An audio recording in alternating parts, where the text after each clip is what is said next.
अरे ये adventure chapter का सेकंड लेक्चर होने वाला है। इस वीडियो में हम अपना जो सेकंड लेक्चर में हम अपना ये जो पेंडिंग पार्ट है इस चैप्टर का वो कंप्लीट करते हैं। तो लेट्स अंडरस्टैंड इट। और हम लाइन बाय लाइन इस चैप्टर को पढ़ेंगे, हर एक लाइन को पढ़ेंगे and I will translate it in Hindi in a easy way. तो क्या होता है, हमने इतना पहले हमने समझ लेते हैं कि जो अब वो जब उतरते हैं, जो लास्ट स्टेशन होता है विक्टोरिया टर्मिनस पे, जो हमारे गंगाधर पंत उतरते हैं, तो वो ये देखते हैं east India headquarters of east India company. तो वो देखते हैं अरे ये तो बॉम्बे में, यहाँ पर भी ईस्ट इंडिया कंपनी का राज है। जबकि तो मैंने जो जाना है, मैंने जो देखा है, इसमें तो क्या है कि east India company in reality है ही नहीं, एग्जिस्ट करती। बट अब वो तो टाइम ट्रेवल कर रहे हैं, पास्ट में चले गए हैं, तो वो अब क्या देखते हैं, prepared as he was for many shocks, Professor Gaitonde had not expected this। क्या होता है, मतलब अब जब ये सब चीज़ें हो जाती हैं, जब यहाँ पर ये ब्रिटिश टेरिटरी भी देख लेते हैं कि ब्रिटिश टेरिटरी में है, यहाँ पर एंग्लो इंडियन वुमेन देख लेते हैं, तो इतना सब चीज़ें देख लेते हैं ना, तो वो सोचते हैं कि अभी तो भाई और भी शौक देखने बाकी है मेरे को। तो वो अपने आप को प्रिपेयर कर रखते हैं, अब वहाँ पर इस प्रिपेयर रहते हैं।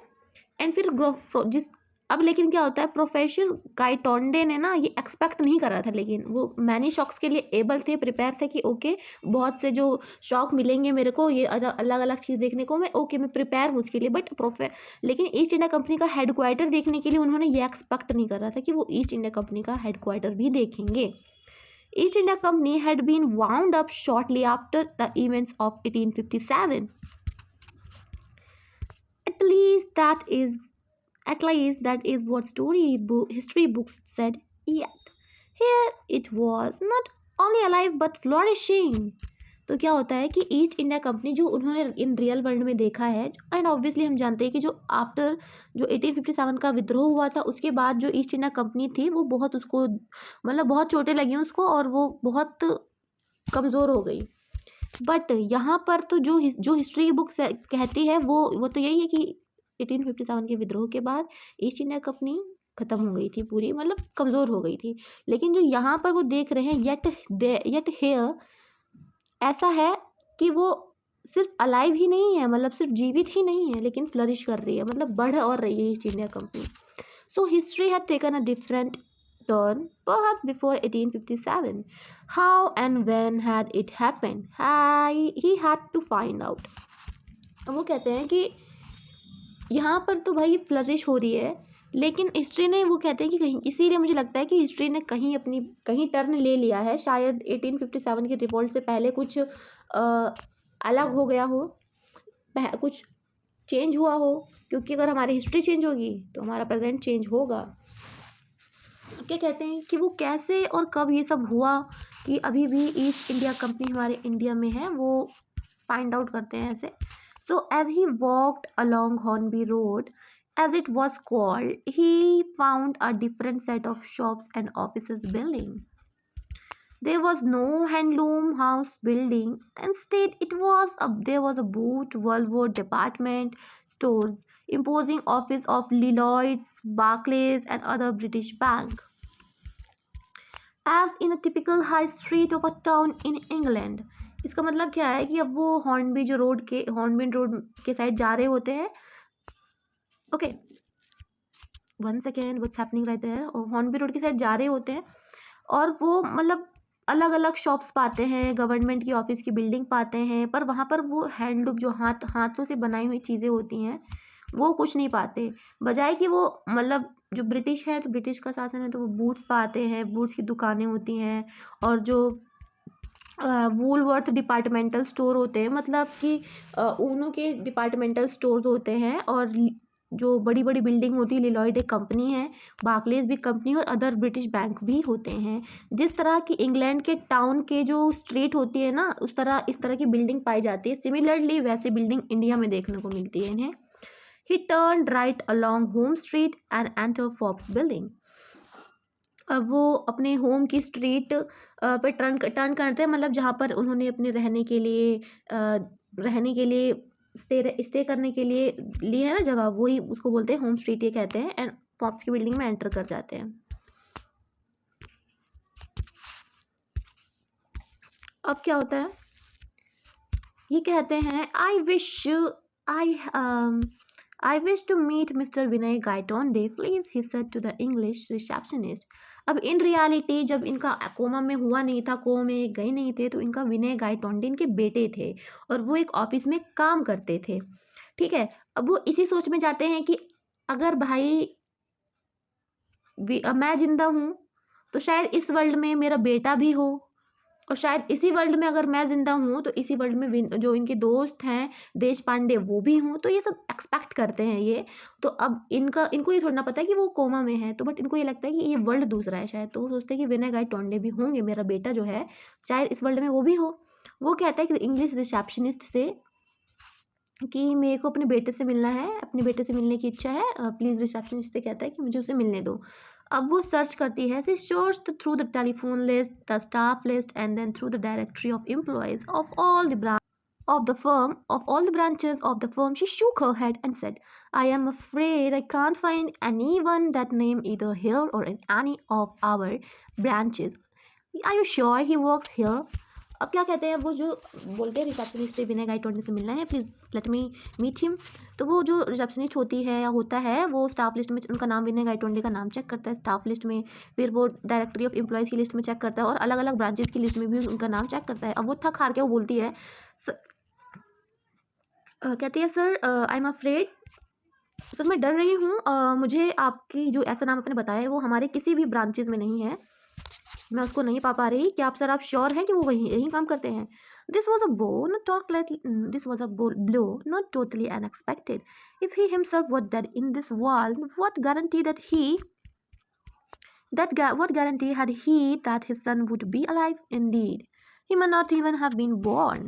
वो कहते हैं कि मतलब दिस वॉज अ ब्लो, मतलब एक होता नहीं है कि थोड़ा अब हमारा रिजल्ट आने वाला होता है, हमें पता होता है कि हमारे इसके अंदर कम मार्क्स आएंगे, तो इसी तरह सिमिलरली होता है, फिर हमारे मार्क्स आ जाते हैं और फिर बोलते होते कैसे मार्क्स, लेकिन हमें पता है ना कि हमारे भाई हम कितना करके आए हैं, तो हमारा एक्सपेक्ट रहता है कि हाँ ठीक है इतना आएगा।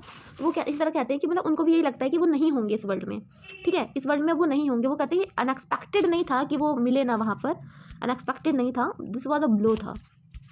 ब्लो मतलब थोड़ा सा पता होना कि हाँ हो सकता है वो हो या ना हो। और वो कहते हैं कि अगर मैं ही इस वर्ल्ड में हूँ ही नहीं, क्योंकि भाई ये जो हमारे गायटोंडे हैं ये तो कब पैदा हुए हैं, हमारा देश आज़ाद हो गया तब पैदा हुए हैं। तो अब वो कहते हैं कि जब इस वर्ल्ड में मैं खुद ही नहीं हूँ, डेड हूँ, इस वर्ल्ड में मैं खुद नहीं हूँ, तो क्या गारंटी है कि जो मेरा बेटा है वो भी इस वर्ल्ड में जिंदा हो, और बेशक इसकी कोई गारंटी नहीं है कि वो पैदा भी हुआ हो। अब वो जो रिसेप्शनिस्ट, अब यहाँ पे क्या था, वो रिसेप्शनिस्ट गर्ल थी। You should know it very well, each and every word of this comprehension of this story, because this is very complicated chapter and we have to learn it very very careful. So let's understand. अब जो वो receptionist होती है वो girl होती है।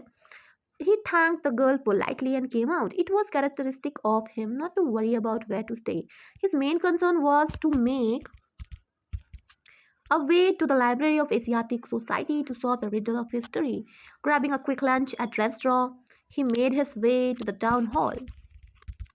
अब वो जो लड़की उसने हेल्प तो करी भाई, हेल्प करी है, तो अब जो जो हमारे गंगाधर पंत होते हैं, वो क्या करते हैं कि वो उस लड़की को थैंक्स कहते हैं पोलाइटली, और फिर बाहर आ जाते हैं उस बिल्डिंग से। जो गंगाधर पंत का मेन कैरेक्टर जो होता है ना, मतलब एक कैरेक्टर होता है हर इंसान का, तो उनका ये कैरेक्टर होता है ना कि वो कहीं पर रहने के लिए ना वरी नहीं करते, ओ मैं कहाँ रहूँगा, कोई टेंशन नहीं होती उनको। इनका जो मेन कंसर्न था ना, लेकिन अभी इनको जो मेन कंसर्न था, बड़ी चिंता थी, वो ये थी कि वो एशियाटिक के लाइब्रेरी जाएंगे और हिस्ट्री के जो पहेलियाँ है ना, जो सोच रहे हैं, जो इनको पता है और जो ये देख रहे हैं, उसको सॉल्व करेंगे। इनको जो क्या पता है कि भाई देश आज़ाद हो गया है, ब्रिटिश लोग चले गए हैं, लेकिन ये क्या देख रहे हैं कि ब्रिटिश लोग यहाँ पर हैं अभी हमारे इंडिया में, और वो लंच करेंगे रेस्टोरेंट में और फिर अपना टाउन हॉल में चले जाएंगे। Yes, to his relief, the town hall was there and it did the house library. He entered the reading room and asked for a list of history books, including his own. अब क्या होता है कि अब वो relief पाते हैं कि भाई हाँ यहाँ पर टाउन हॉल भी है, रहने के लिए जगह भी है और लाइब्रेरी भी है। लाइब्रेरी इनकी कंसर्न था और लाइब्रेरी इनको मिल जाती है, तो वो रिलीफ पा जाते हैं। अब वो रीडिंग रूम में जाते हैं, लाइब्रेरी में जाते हैं, और फिर हिस्ट्री की बुक्स की लिस्ट मांगते हैं, मतलब हिस्ट्री बुक्स मांगते हैं जो कि उन्होंने खुद भी लिखी थी, और अलग दूसरी बुक्स भी मांगते हैं जो उन्होंने खुद लिखी नहीं थी। मतलब हिस्ट्री का प्रोफेसर है तो कुछ बुक्स इन्होंने भी ऑब्वियस सी बात है लिखी होगी। तो his 5 volume duly arrived on his table. He started from the beginning volume 1 to the history up to the period of Ashoka, volume 2 up to the Samudragupta, volume 3 up to the Muhammad Ghori, volume 4 up to the death of Aurangzeb. Up to his time period, up to his period, history was as he knew it. The change evidently had occupied in the last volume. तो अब जो उन्होंने books ली थी, एक मतलब 5 volume में book ली थी उन्होंने, तो जो सब टेबल पे आती हैं, तो वो पहली बुक में जो होता है उसमें अशोका जो होते हैं राजा, तो राजा अशोका के टाइम पीरियड की हिस्ट्री लिखी होती है पहली वॉल्यूम में, और फिर दूसरे वॉल्यूम में लिखी होती है समुद्रगुप्ता के टाइम पीरियड की हिस्ट्री, तीसरे वॉल्यूम में मोहम्मद गौरी के हिस्ट्री, उनके टाइम पीरियड में क्या क्या हुआ, और चौथे में हिस्ट्री औरंगजेब की डेथ तक की जितनी भी हिस्ट्री है तब लिखी होती है। और इतने में इन सभी में सब कुछ कॉमन था, जो ये जानते थे इन रियल वर्ल्ड वो सब भी सेम था। अब वो सोचते हैं कि जो चेंज हुआ है ना, अब चेंज कैसे, क्योंकि हिस्ट्री में चेंज होगा तो पास्ट में भी चेंज, प्रेजेंट में भी चेंज होगा, तो वो कहते हैं कि इन 4 वॉल्यूम ऑफ बुक में तो कोई चेंज नहीं हुआ, लेकिन अब मुझे शक है कि जो 5th वॉल्यूम ऑफ बुक है हिस्ट्री की, यहीं पर कोई ना कोई चेंज है, तभी तो यहाँ पर ये अंग्रेज है। तो क्या चेंज हुआ जिसकी वजह से ये अंग्रेज यहीं पर रह गए? तो अब क्या है कि reading volume 5 from the book and in words Gangadhar Pant finally converged on the precise moment where his history had taken a different turn. अब इनको पता चल गया भाई चारों बुक में तो भाई कोई भी शिकवा गिला शिकवा नहीं है, अब जो भी कमी है, जो भी कहीं ना कहीं टर्न लिया है हिस्ट्री ने, वो 5th वॉल्यूम ऑफ बुक में ही लिया है। तो अब इसको ये जल्दी से आंसर पाने के लिए कि कैसे इसमें हिस्ट्री में क्या चेंज हुआ है, तो वो उस बुक को जो है आगे से भी पढ़ रहे पीछे से भी पढ़ रहे, इस फिराक में कि भाई कहीं ना कहीं तो एक प्रिसाइज मूवमेंट आएगा जहाँ पर वो हिस्ट्री जहाँ पे टर्न ली है वो जान पाएंगे।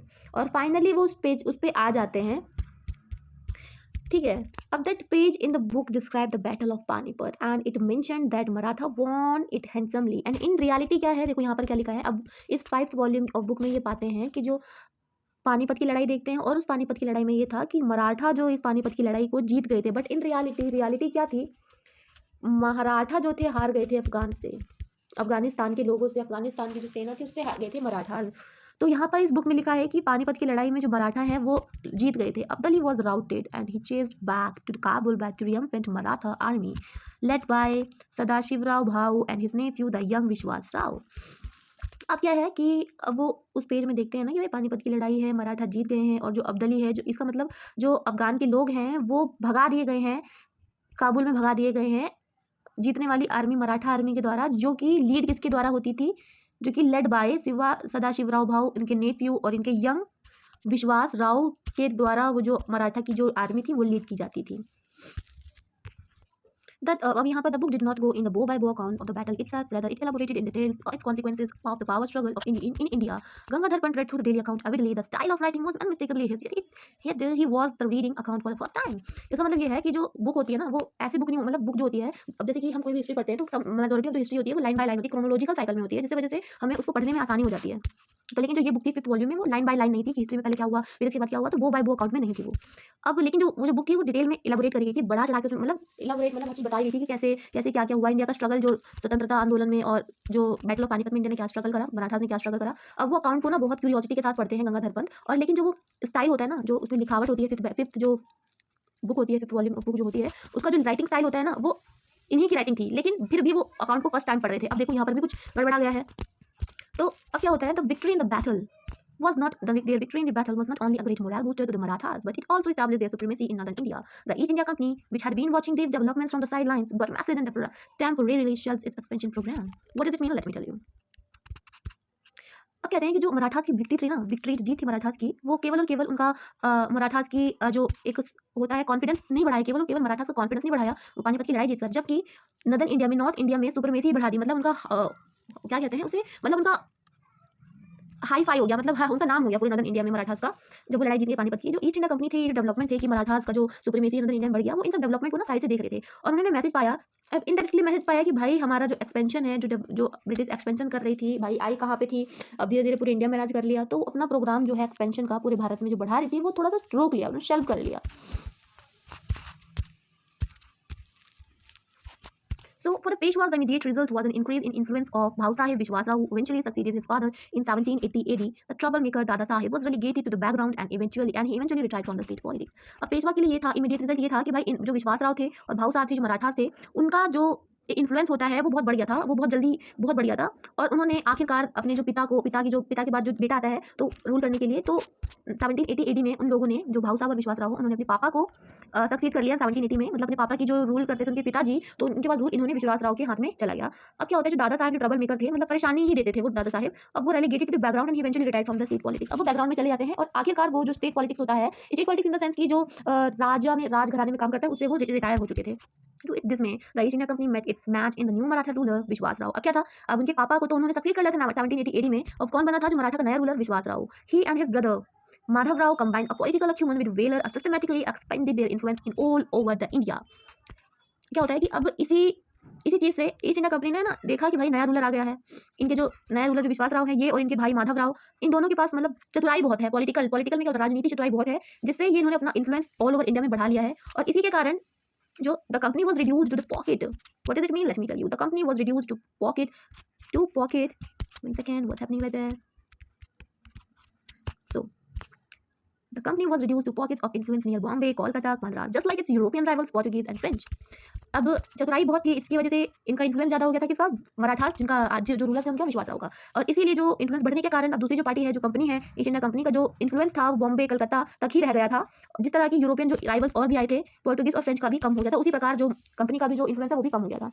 For political reasons the Peshwas kept the puppet Mughal regime alive in Delhi in the 19th century. These de facto rulers, तो जो de facto rulers from Pune were astute enough to recognize the importance of technological age dawning in Europe. They set up their own centers for science, technology.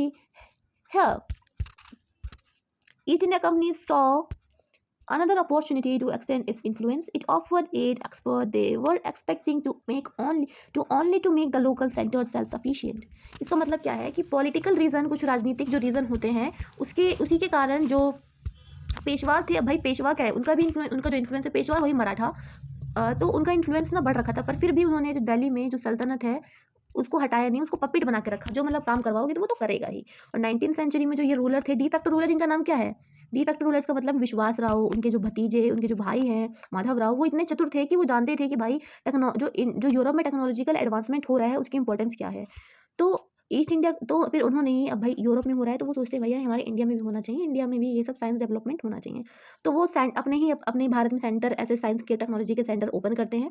अब already east India Company का तो rule है ही है, east India company Europe में है, sorry जो east India company India में है वो ब्रिटिश ही तो है जो रूल कर रहे हैं इंडिया में, और वो यूरोप के रहने वाले, तो उन लोगों ने ये अपॉर्चुनिटी देखी कि किस प्रकार हम अपना इन्फ्लुएंस बढ़ाए इन इंडियंस के बीच में। तो अब सेल्फ सेंटर जो इनको खोलनी थी, लोकल सेंटर खोलने थे डेवलपमेंट और टेक्नोलॉजी और साइंस के लिए, तो फिर ब्रिटिश लोगों ने एड और एक्सपर्ट दिए, मतलब मदद दी और एक्सपर्ट्स दिए यूरोप के कि दे विल हेल्प यू, किस तरह करना है, किस तरह साइंस और टेक्नोलॉजी के क्षेत्र में डेवलपमेंट करना है अपना।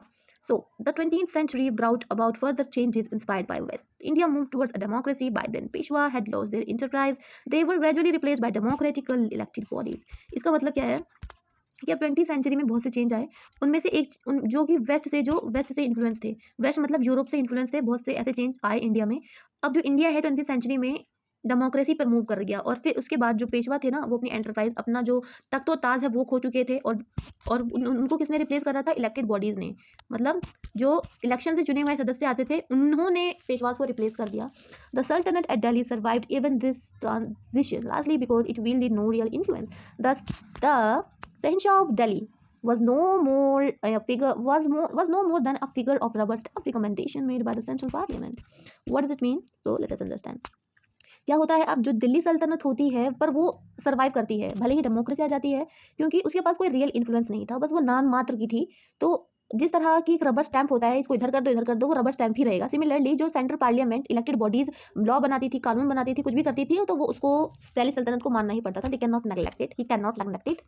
As he read on, Gangadhar Pant began to appreciate India. He had seen it was the country that had not been subjected to the civil slavery for the white man. It had learned to stand on its feet and knew what self-respect was. From the position of strength for purely commercial reason, it had allowed the British to retain Bombay as the sole outpost on the subcontinent. The lease was to expire in the year 2001 according to the Treaty of 1908. अब Gangadhar Pant read करते हैं ना कि मराठा जीते हैं तो वो India को ना अप्रिशिएट करते हैं, ओ माय गॉड कितना अच्छा है, मराठा जीते हैं और मराठा जीत गए हैं तो जो व्हाइट मैन की सेवेलरी हम लोग कर नहीं रहे, मराठा जीत गए तो व्हाइट लोगों की स्लेवरी हम करते थे। इन इंडिया में क्या करते हैं, हम जो ब्रिटिश थे उनकी गुलामी ही तो करते थे, बट अब मराठा जीता है जो पढ़ रहे हैं तो उसके अंदर क्या है कि भाई वो अप्रिशिएट करते हैं इंडिया को, किस तरह की इंडिया के जो लोगों ने अपने खुद के पैरों पर खड़ा हुआ, सेल्फ रिस्पेक्ट को जाना। और ये था कि स्ट्रेंथ एंड अपने पोजीशन और कमर्शियल रीजन के तहत कारण जो ब्रिटिश लोग थे ना, बॉम्बे में अपना इन्फ्लुएंस बना रखा था, क्योंकि वो हमारे अब देखो इन रियलिटी वो कब आए थे, 1600 में आ गए थे विक्टोरिया से परमिट लेकर, लेकिन यहाँ पर लिखा रखा है और वो यहीं पर रह रहे थे, कोई उनका एक्सपायरी डेट नहीं थी। लेकिन यहाँ पर क्या है कि वो कहते हैं कि उनका जो सब कॉन्टिनेंट इंडिया है ना, वहाँ पर उनका रिटेन बॉम्बे में थे, क्योंकि कमर्शियल रीज़न क्या थे, कमर्शियल रीज़न वो एक परमिट लेकर आए थे जो कि 2001 में बंद हो गया, 2001 में एक्सपायर हो गया, और जो ट्रीटी ली थी उन्होंने 1908 में। Gangadhar Pant could not comparing the country with what he saw with what he was witnessing around him. अब जो गंगाधर पंत होते हैं ना, वो कंपेयर ही नहीं कर पाते हैं कि जो कंट्री वो देख रहे हैं और जो कंट्री वो जानते हैं, कंट्री जो वो जानते हैं रियलिटी में, और जो वो कंट्री देख रहे हैं हमारी इंडिया को, उसमें कंपैरिजन ही नहीं कर पाते हैं। But at the same time he felt this investigation were incomplete, how did Maratha win the battle. अब भाई मराठा बैटल जीत तो गए हैं, लेकिन कैसे जीते हैं, यही आंसर पाने के लिए ये बैटल की लड़ाई को खुद पढ़ते हैं।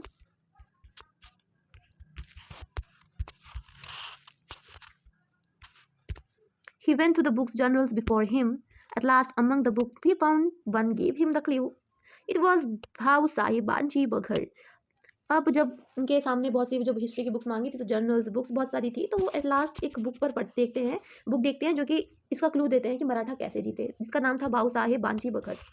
Although he seldom relied on the Baghars for the historical evidence, entertaining to read, he found them entertaining to read. Sometimes buried on graphic but doctored accounts. He could spot the gems of truth. He found now 3-line account of how Vishwas Rao had to come being killed. What does it mean? Let's understand. हालांकि वो जो book होती है भाऊ साहेब बांची, उस book पर जो हमारे गंगाधर पंत है वो बहुत कम सेल्डम रिलाइट करते थे, मतलब बहुत कम रिलाई करते थे हिस्ट्रिकल एविडेंस को जानने के लिए कि हिस्ट्री में क्या हुआ, उस बुक पर वो कम रिलाई करते थे। पर उसको पढ़ने में बहुत एंटरटेन है, मतलब अगर तुमसे पढ़ोगे एविडेंस, अगर तुम्हें सच्चे एविडेंस जानने हैं तो तुम बखर मत पढ़ो, लेकिन अगर तुम्हें एंटरटेन होना है तो तुम उसको रीड कर सकते हो, तो वो मानते थे। और कभी कभी जो वो बुक थी ना, मतलब ग्राफिक बट डॉक्टर होती थी, बट डॉक्टर्ड अकाउंट होता था, मतलब जिस तरह बस बुक में लिखा ही लिखा होता है ना, तो बहुत लंबा लंबा ग्राफिक होता था, लेकिन थोड़ा बहुत उसमें सच्चाई होती थी, थोड़ी बहुत सच्चाई होती थी। ही फाउंड 1 लाइन, अब वो उस बुक में 3 लाइन पाते हैं जिसमें उसमें लिखा था कि किस प्रकार मरते मरते विश्वास राव जो थे मराठा के लीडर वो बचे। And then Vishwas Rao guided his horse to the melee where allied troops were fighting. He attacked them and God was merciful.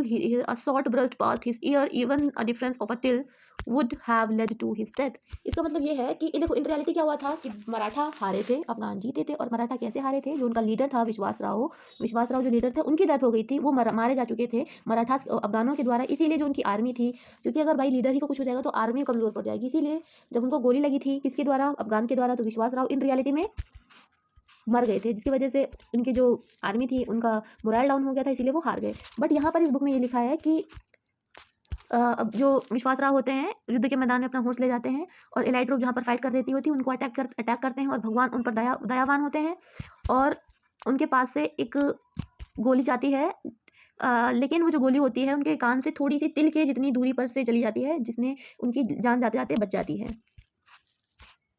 8 o'clock, librarian politely reminded the professor that library was closing for the day. Gangadhar Pant emerged from his thought, looking around. He noticed he was the only leader left in the magnificent hall. अब 8 बज जाते हैं तो librarian होती है politely request करती है कि भाई अब टाइम हो गया है लाइब्रेरी बंद करने का। गंगाधर पंत अपने जो सोच में डूबे हुए होते हैं, पानीपत की लड़ाई कैसे क्या, तो उससे बाहर निकलते हैं, अपने अराउंड देखते हैं और वो पाते हैं कि वो सिर्फ उस हॉल में अकेले ही बैठे हैं, सब पढ़ के निकल लिए। I beg your pardon sir, may I request you to keep. अब जो गंगाधर पंत होते हैं वो कहते हैं मुझे माफ़ करना sir, I beg your pardon, क्या मैं आपसे रिक्वेस्ट कर सकता हूँ कि मैं जो इन बुक को यहीं पर रहने दें, आप कल मैं इसको रीड करने के लिए इस बुक को यहीं पर रहने दें। और वो बोलते हैं कि वाई द वे आप इसको ओपन कब करते हैं, किसने बोला, गंगाधर पंत ने। 8 o'clock सर, वो कहती है 8 o'clock को भाई हम लोग खोलेंगे सुबह। लाइब्रेरियन स्माइल करता है और वो he was a user and researcher right after his hurt. जो अब ये बात होती है जो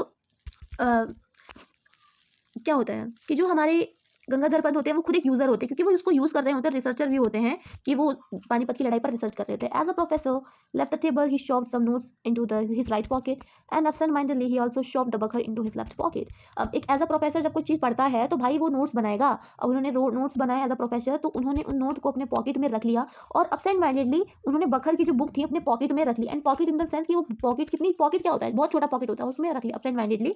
उसकी जो बखर बुक थी मतलब ना चाहते हुए या पता नहीं अचानक से उन्होंने इस बुक में रख ली। So this was our lecture second. तो अब हम लेक्चर थर्ड करेंगे नेक्स्ट वीडियो में। जब तक के लिए मिलते हैं, bye bye, ta ta, see you.